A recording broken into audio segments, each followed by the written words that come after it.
రాజు రాజు కొట్టేసినావు కదరా, నాతో ఇప్పుడు ఉంటావా లేదా చెప్పు. తండేల్ని నేనే వెళ్ళకపోతే ఎలాగే?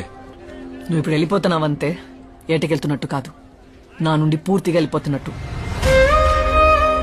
ఏటి ఇలాగా మాట్లాడుతున్నావు? నేను ఇలాగే మాట్లాడతాను. ఏటిప్పుడు వెళ్ళకపోతే నీ పదవి పరువు పొద్దనా?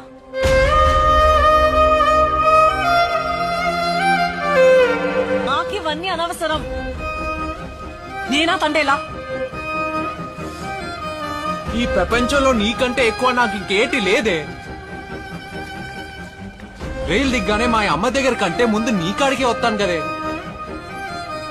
మరి ఉండిపోవచ్చు కదా, ఉండిపో రాజు నా కోసం.